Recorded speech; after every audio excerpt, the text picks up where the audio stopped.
Principles of animal ecology lecture 164। हम effects of thermal pollution जो है उसको डिस्कस करें हैं कि क्या क्या इन्वायरमेंट पे जो है वो उसके इफ़ेक्ट्स हो सकते हैं। सबसे पहले हमने देखा वार्म वाटर है तो उसमें ऑक्सीजन होल्डिंग कैपेसिटी उसकी जो है वो कम हो गई है। वो ऑक्सीजन होल्डिंग कैपेसिटी कम हो गई है, उसने एक्वेटिक लाइफ को जो है वो एट रिस्क कर दिया है। जहाँ पे वार्म वाटर है वहाँ से जो है एनिमल्स मूव करेंगे और जो है वो जो एक फूड चेन है वो डिस्टर्ब हो जाएगी। इसके अलावा जब जो वार्म वाटर है या पानी का जहाँ टेम्परेचर इंक्रीज हुआ है वहाँ पे लॉस ऑफ बायोडाइवर्सिटी होगी, क्योंकि जो सडनली जो वार्मिंग है वाटर की, टेम्परेचर का इंक्रीज है, वो बहुत सारी स्पीशीज़ जो हैं उनको किल कर सकता है। अब हमें नहीं मालूम कि उन स्पीशीज़ में कोई थ्रेटेंड स्पीशीज़ हैं, प्लांट्स की भी हो सकती हैं, एनिमल्स की भी हो सकती हैं, कुछ इंडेंजर्ड स्पीशीज़ हैं और कुछ बिल्कुल जो है वो रेड लिस्ट पे हैं, यानी कि वो चंद एक स्पेसिमेंस रह गए हैं। हो सकता है उस जो है वो लेक में, उस पाउंड में वो स्पेसिमेंस पाए जाते हों और वो इस जो है वो अल्ट्रेशन को बर्दाश्त करने की सलाहियत ना रखते हों, तो जाने या अनजाने के अंदर वो स्पीशी जो है वो ख़त्म हो जाएगी और जब तक हमें पता चलेगा वो हम एक्सटिंक्ट की लिस्ट में डाल देंगे। तो ये जो है वो हमारी लॉस ऑफ बायोडाइवर्सिटी हो रही है कि वो जो स्पीशी थी जो पहले कहीं मौजूद थी अब ख़त्म हो गई है। तो बहुत सारे सीरियस जो है वो जो है वो इम्पैक्ट होगा। बहुत सारी सीरियस प्रॉब्लम्स जो हैं वो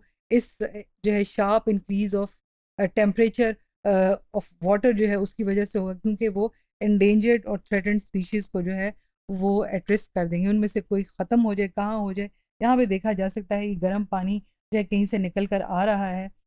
अब जो है वो हम इकोलॉजिकल इम्पैक्ट जो है वो देखेंगे वाटर के टेम्परेचर के राइज होने का। ये इस स्लाइड में आप देख सकते हैं। पानी जो है वो किसी जो है फैक्ट्री से या किसी जो है वो जगह से निकल के गर्म पानी जो आ रहा है उसने साथ में सॉयल को भी इरोड कर दिया है। यहाँ पे जितनी वेजिटेशन कवर है उसको जो है वो डिस्ट्रॉय किया है और ये पानी का जो है रंग भी यहाँ पे चेंज हो गया। उसमें माइट भी बहुत सारी जो है वो केमिकल्स ऐड हैं, कोई सॉल्वेंट्स ऐड हैं, कोई ऑयल वगैरह ऐड है। तो ये जहाँ-जहाँ से पानी गुज़र रहा है, वहाँ-वहाँ से ये वेजिटेशन को ख़त्म कर रहा है। जहाँ-जहाँ से यहाँ पे हो सकते हैं कोई इंसेक्ट्स पाए जाते हों, इंसेक्ट्स के प्यूपा, लार्वा पाए जाते हों, यहाँ पे कोई किसी के नेस्ट पाए जाते हों, कोई जानवर की जो है वो छुपने की जगह हो, तो ये जो है वो इस सारे इकोसिस्टम को जो है वो ख़त्म कर रहा है। गर्म पानी जहाँ से गुज़र रहा है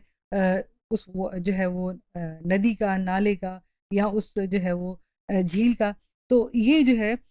वो बायोडाइवर्सिटी को भी ख़त्म कर रहा है और इकोसिस्टम को जो है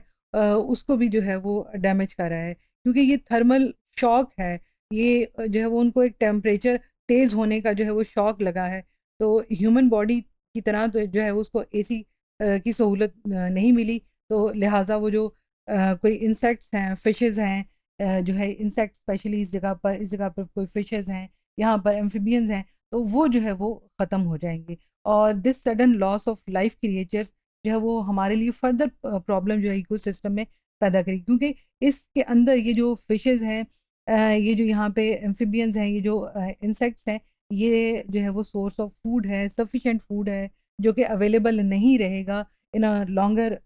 time, in a longer run दूसरे एनिमल्स को जो कि इनके ऊपर डिपेंडेंट हैं। हो सकता है इस जंगल के अंदर ऐसे जो है वो जानवर पाए जाते हों जो आके यहाँ पे फ़िश पकड़ते हों, जो आके इन इंसेक्ट्स को खाते हों। यहाँ पे जो है वो जो है दूसरे जो एनिमल्स हैं वो इनके ऊपर डिपेंड करते हों अपनी ज़िंदगी के लिए, अपने फूड के लिए। तो वहाँ जब यही फ़िशेज़, यही एम्फिबियंस, इंसेक्ट्स नहीं होंगे तो वो किसको खाएँगे आके? तो वो फूड चेन जो है वो एक फूड की अवेलेबिलिटी वहाँ पे जो है वो ख़त्म हो जाएगी। तो जहाँ जब यहाँ पे फूड की अवेलेबिलिटी अंदर से आने वाले जानवरों के लिए ख़त्म हो गई, तो ना सिर्फ़ यहाँ से डाइवर्सिटी ख़त्म हुई, इकोसिस्टम डैमेज हुआ, बल्कि जो डिपेंडेंट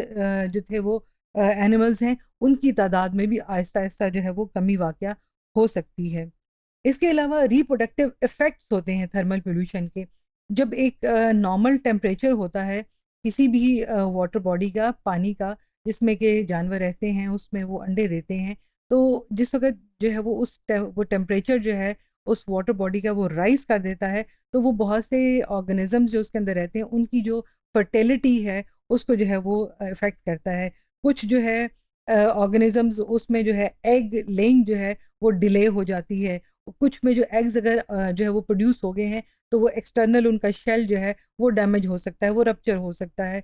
कुछ में अगर जो है वो ग्रोथ हो रही है तो वो जो पानी का टेम्परेचर इंक्रीज हुआ है तो ग्रोथ जो है वो एग्स के अंदर जो है वो सीज हो जाएगी, वो लार्वा जो है वो ख़त्म हो जाएगा। उसमें केमिकल्स वगैरह जो है इस किस्म के हैं, उनके अंदर वो केमिकल चेंजेस आएंगी, शेल जो है वो बस्ट भी हो सकता है, वो अंदर भी जा सकता है गर्म पानी, तो वो एम्ब्रियो जो हैं जो डेवलप हो रहे थे वो ख़त्म हो जाएंगे। और कुछ जो है अगर कोई ऐसे एनिमल्स हैं जो कि जो है वो यंग वंस प्रोड्यूस करते हैं, उनके छोटे छोटे बच्चे जो है वो पैदा करते हैं, तो वो जो बहुत छोटे छोटे सारे बच्चे, वो इतना छोटा सा बॉडी है, क्रिएचर है उसका, तो वो बॉडी जो है उसकी वो उस थर्मल शॉक को एब्जॉर्ब नहीं कर सकेगी। जब थर्मल शॉक को एब्जॉर्ब नहीं कर सकेगी तो वो जो छोटा सा जो है वो बेबी है, उस जानवर का छोटा सा बच्चा है, वो ख़त्म हो जाएगा। तो एक जो है वो एक ऐसा फिनोमेना जिसने जिसे हमने सोचा नहीं है कि ये भी एक पोल्यूशन की किस्म हो सकती है, लेकिन वो है, और हम जो है वो इसको कंट्रोल भी नहीं कर पा रहे हैं, क्योंकि जब हम इसको कंट्रोल इसलिए नहीं कर पा रहे कि हमारी ज़रूरतें दिन के साथ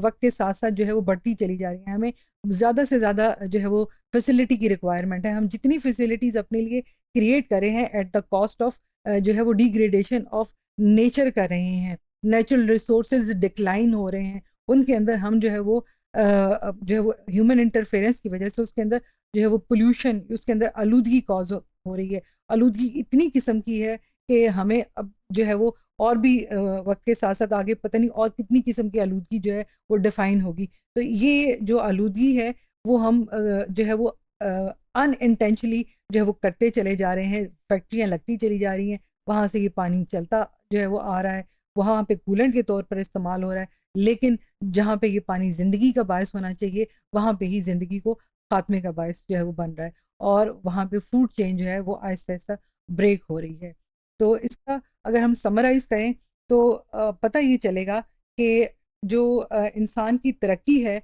वो इंसान को जो है उसको तो फैसिलिटेट कर ही है, लेकिन उसकी तरक्की के साथ-साथ दुनिया को जो है वो रहने का जो माहौल है, साफ़-सुथरा सारा, वो आहिस्ता-आहिस्ता कम से कम होता जा रहा है, और नेक्स्ट जनरेशन्स जो हैं, उनके साथ जो है वो उनके इर्द-गिर्द जो है ज़्यादा पॉल्यूटेड एनवायरनमेंट हो। तो फिर जो है वो ऐसे है जैसे एक अर्थ अपने टाइम और अल्टीमेट टाइम या एक अल्टीमेट एंड की तरफ जो है वो आहिस्ता-आहिस्ता स्लोली ग्रेजुअली जो है वो जा रही है, जिसे इंसान रोक नहीं सकता। इंसान जो है वो एक्सप्लोर करता जा रहा है, मगर कहीं कंट्रोल नहीं कर पा रहा।